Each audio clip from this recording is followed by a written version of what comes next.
요즘 투자자들 사이에서 정말 핫한 키워드가 있죠. 바로 중동 재건입니다. 오랫동안 이어진 분쟁의 상처를 딛고 새로운 경제 질서가 태어날 수 있다는 기대감이 솔솔 피어오르고 있는데요. 오늘 이 새로운 기회의 지평선이 과연 어떤 모습일지 우리 함께 한번 깊숙이 들여다보겠습니다. 자, 이 질문 정말 의미심장하지 않나요? 오늘 우리가 찾아볼 답이 바로 여기에 담겨 있습니다. 만약에, 정말 만약에요, 이 지정학적 리스크라는 짙은 안개가 걷히기만 한다면 과연 그 뒤에는 어떤 어마어마한 기회가 우리를 기다리고 있을까요? 지금부터 그 가능성을 한번 파헤쳐 보겠습니다. 네, 그래서 오늘은요, 크게 4단계로 나눠서 짚어볼 겁니다. 먼저 시장이 대체 얼마나 큰 판인지 감 좀 잡아보고요. 그 다음엔 그래서 어떤 기업들이 수혜를 볼 수 있는지, 소위 핵심 플레이어들을 샅샅이 훑어볼게요.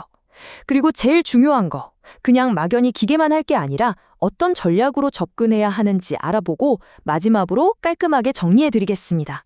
자, 그럼 바로 첫 번째 이야기부터 시작해볼까요? 중동 재건이라는 이 거대한 판, 도대체 스케일이 어느 정도인지부터 한번 체감해보시죠. 와, 이 숫자 먼저 한번 보세요. 250억 달러. 이게 뭐냐고요? 파괴된 인프라를 복구하는 데 드는 어디까지나 최소 비용입니다.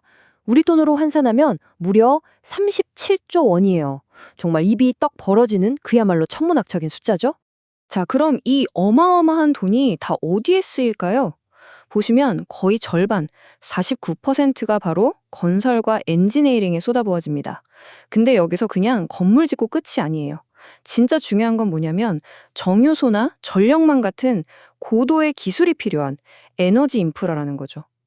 바로 이 지점에서 우리 한국 기업들의 강점이 제대로 빛을 발할 수 있다, 이런 기대감이 나오는 겁니다.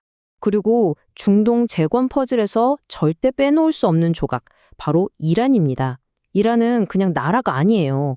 자원은 넘쳐나고 인구는 거의 9천만에 육박하는 거대한 시장이죠.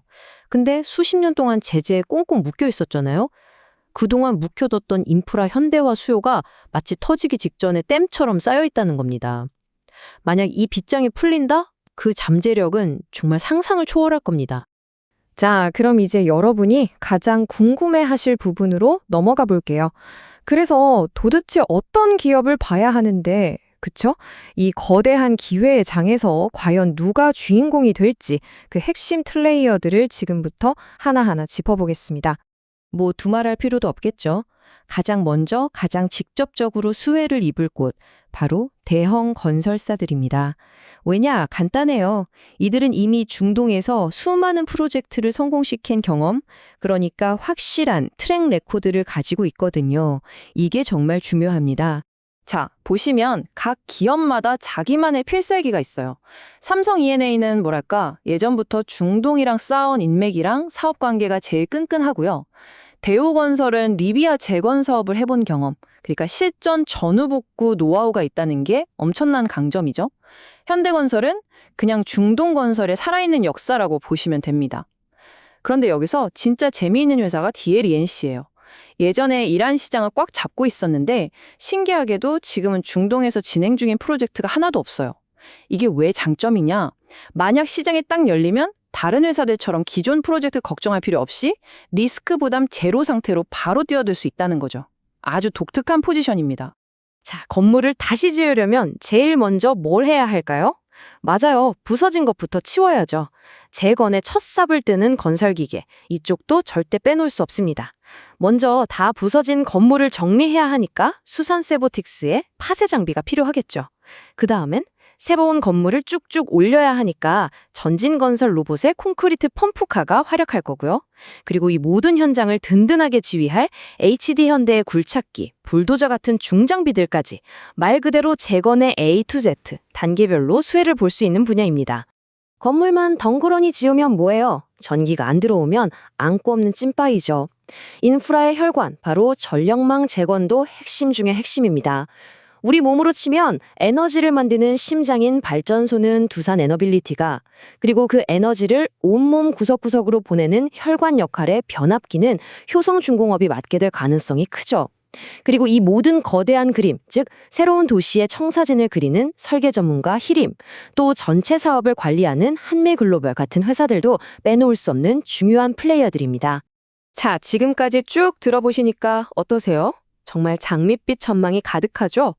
그런데 이럴 때일수록 우리가 더 냉정해져야 합니다. 그래서 이제 가장 중요한 세 번째 이야기로 넘어가겠습니다. 이 뜨거운 테마에 그냥 올라탈 게 아니라 어떻게 하면 현명하게 접근할 수 있을지 그 전략을 한번 따져보겠습니다. 이 엄청난 잠재력, 듣기만 해도 가슴이 뛰는데 그럼 우리는 대체 어떻게 해야 할까요? 무작정 뛰어들어야 할까요? 아닙니다. 섣부른 기대감은 금물이에요. 현실적인 접근을 위해서 딱 세 가지 원칙만 기억하시면 됩니다. 핵심은 딱 이겁니다.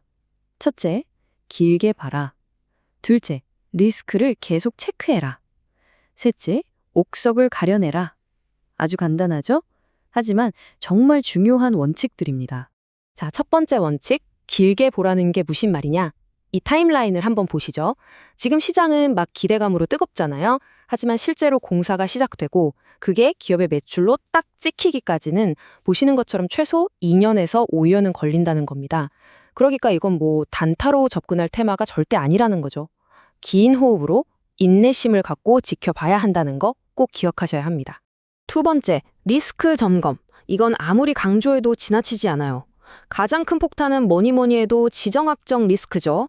특히 미국하고 이란 관계요. 여기서 뭔가 협상이 삐걱거린다, 갈등이 다시 생긴다 그러면 지금의 이 뜨거운 기대감이 순식간에 차가운 실망감으로 바뀔 수 있습니다. 그러니까 이 부분은 정말 눈을 떼지 말고 계속 지켜봐야 합니다. 그리고 마지막 세 번째, 옥석을 가려내라. 이게 무슨 말이냐면 그냥 이거 중동 재건 관련주래 하고 무작정 따라가지 말라는 겁니다. 그 대신에 진짜 중동에서 실력으로 증명한 회사는 어디인지, 그리고 혹시나 상황이 안 좋아져도 버틸 수 있을 만큼 재무적으로 튼튼한 회사는 어디인지 진짜 백이 알짜 기업을 골라내는 지혜가 필요한 거죠. 자, 그럼 오늘 이야기했던 내용들 마지막으로 한번 쫙 정리해 보겠습니다.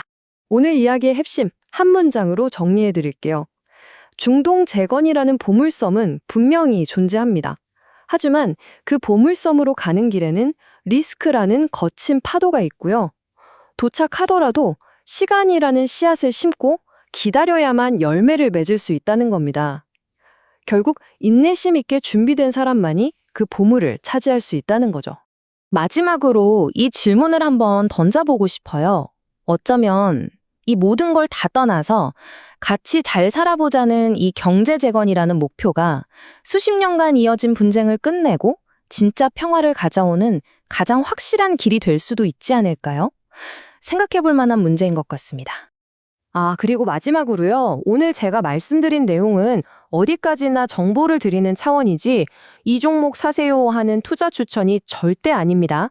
모든 투자의 최종적인 판단, 그리고 그에 대한 책임은 투자자 여러분 본인에게 있다는 점, 이거는 꼭 잊지 마시기 바랍니다.